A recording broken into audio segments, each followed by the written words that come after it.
Thank you for joining us. We start the afternoon with breaking news just into our newsroom moments ago. Senate Minority Leader Mitch McConnell announced that he will step down from his position in November. McConnell is the longest serving Senate leader in history and has maintained power in the face of dramatic changes in the Republican Party.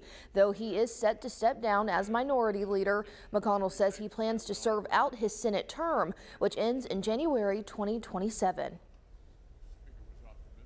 I'm Mackailyn Johnson in for Journey Taylor this Wednesday. Meteorologist Nathan Scott here with us. You know, I was out there as the temperature started to get lower and lower and lower, and it is cooler out there, Nathan. The spring-like conditions, Mackailyn, have gotten the boot, and we've gotten more back to typical February weather here in Central Arkansas. Look at the numbers right now. 38 for you folks in Mena. It is chilly. Winter coats needed in that part of the state. 39 in Fayetteville, 37 in Harrison. More sun to northern parts of Arkansas, more clouds down to the south. We're 54 here in Little Rock. But when you take a look at the 24-hour temperature difference, it is dramatic. 40 degrees cooler in Clinton, 41 degrees cooler in Fayetteville compared to just 24 hours ago. And those winds, they are certainly biting us from the north.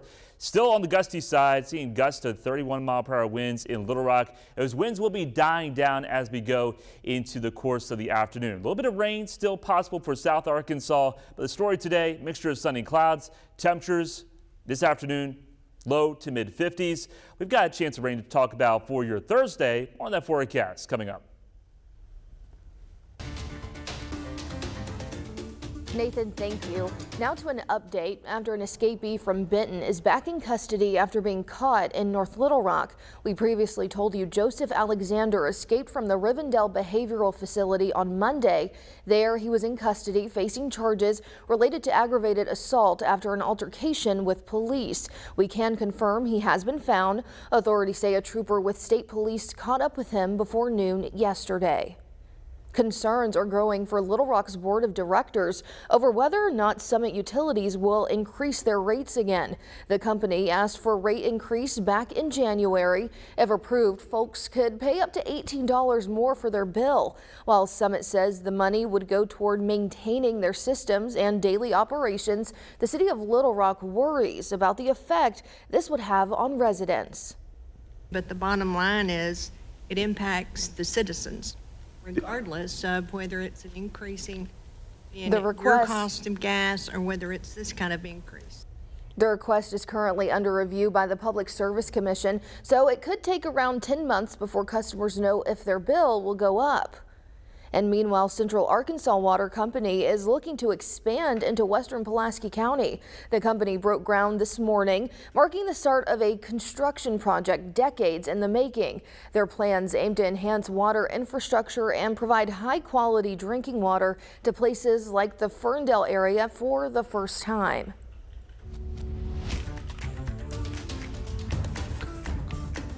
In other news, Hunter Biden is on Capitol Hill today. He's testifying before the committee looking to impeach his father, President Joe Biden. Hunter has spent months trying to avoid the deposition, but reached a deal to testify behind closed doors today. Natalie Brand reports from Washington, D.C. The big guy. The president's son, Hunter Biden, arrived on Capitol Hill Wednesday morning to testify behind closed doors about his family's business dealings. Hunter, what do you hope to tell the committee today? He issued a statement saying, "I am here today to provide the committees with the one uncontestable fact that should end the false premise of this inquiry. I did not involve my father in my business." The investigation by House Republicans focuses on allegations that President Biden profited off his son and his brother's foreign business dealings when he was vice president. The more than year-long probe has produced no direct evidence of wrongdoing by the president, but Republicans say their work isn't finished. With every interview, we've learned new information, and the basis of what we've learned is that the Bidens didn't have a legitimate business. Their business was selling access to Joe Biden. Oversight Committee Chair James Comer alleges Mr. Biden received two checks totaling $240,000 after Hunter and James Biden, the president's brother, closed business deals. The White House says the checks were repayments from old loans. The House GOP investigation suffered a blow this month when a key witness was arrested and charged with lying to the FBI. Alexander Smirnov, an ex-FBI informant often cited by Republicans, is accused of falsely telling investigators the president and his son accepted bribes from Ukrainian energy firm Burisma.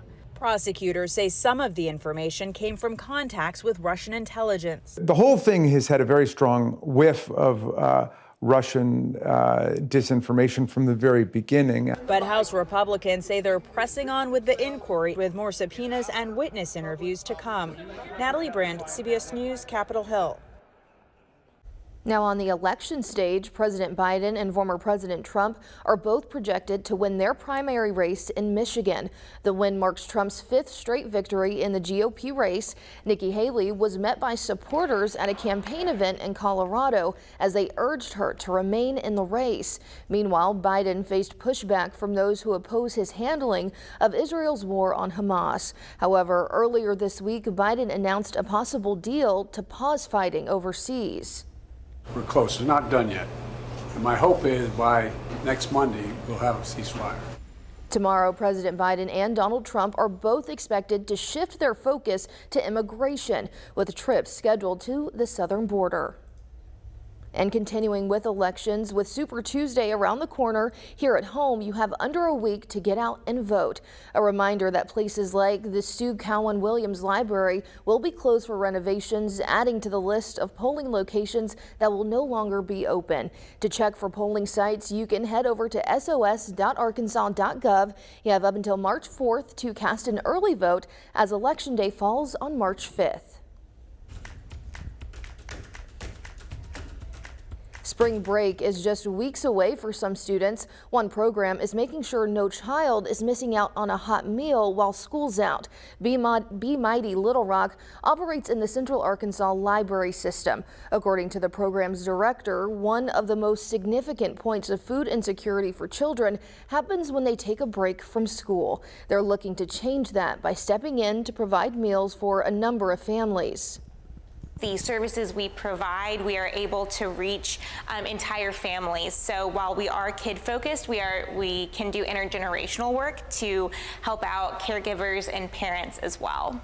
White adds that donating canned goods or even volunteering your time can make a difference in a child's life. And happening this weekend, thousands are expected to participate in the Little Rock Marathon. Road closures will start as early as Thursday morning.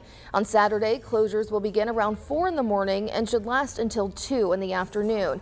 Now that should last a bit longer on Sunday, the actual day of the marathon. We have that full list and any additional marathon information posted on TG11.com. And as February comes to a close, Governor Sarah Huckabee Sanders hosted an event at the governor's mansion to highlight Little Rock's Black history. The governor honored the legacy of leaders such as Daisy Bates and the Little Rock Nine. Former Judge Joseph Wood was in attendance and received praise from Governor Sanders. Joseph has been a tremendous leader, has a great story, but more importantly, he is a good person who loves life and is willing to help anybody that he can at any time that they need help. Sanders says her administration is ready to partner with community leaders to assist with their efforts to invest in literacy and education. Well, your next trip to Wendy's may cost you a few extra bucks. Coming up, a look at how surge pricing will soon take over the food chain. Nathan? And the winds continue to be gusty, Mackailyn. Along with that very dry air in place, burn bans continue to add up across the state. I'll have a look at that and also talk about a weekend, which I think you're going to like, coming up.